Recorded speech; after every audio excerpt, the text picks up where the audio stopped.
Hey guys, আজকে দেখাবো কিভাবে তোমরা একটি মসফেট টেস্ট করতে পারো। তো মসফেট চেক করার আগে মাল্টিমিটারের ওহমস মোড সিলেক্ট করে নিতে হবে।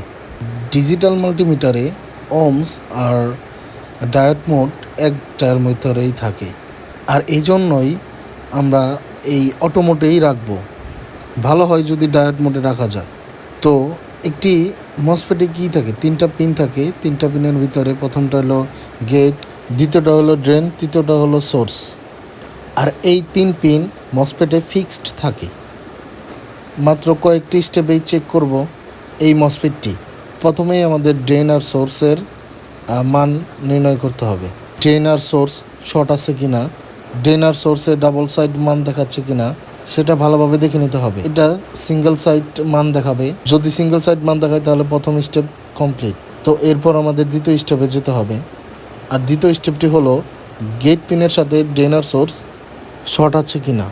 ড্রেন আর source, source to drain check করা শেষে প্রাপ্ত মান যদি ওয়ান সাইড হয়, দেন গেট পিনের সাথে ড্রেন আর সোর্স ঠিক আছে কিনা সেটা দেখে নেব।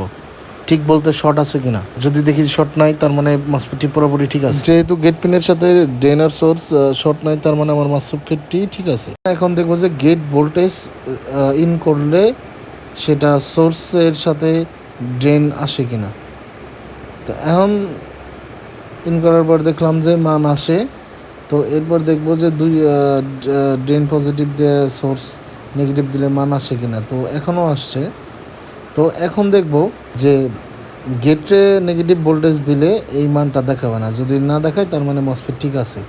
আর নেগেটিভ ভোল্টেজ বাদেও আপনি তিন পিন শর্ট করে এটা চেক করতে পারেন, তবে এইভাবে চেক করাই উত্তম। তো যে নেগেটিভ ধরলাম, ড্রেনে প্লাস রেখে গেটে নেগেটিভ দিলাম।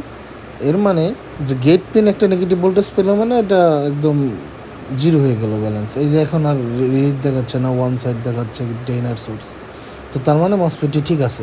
তো এরকম ভিডিও পেতে হলে আমার চ্যানেলটি সাবস্ক্রাইব করেন, পাশে থাকবেন।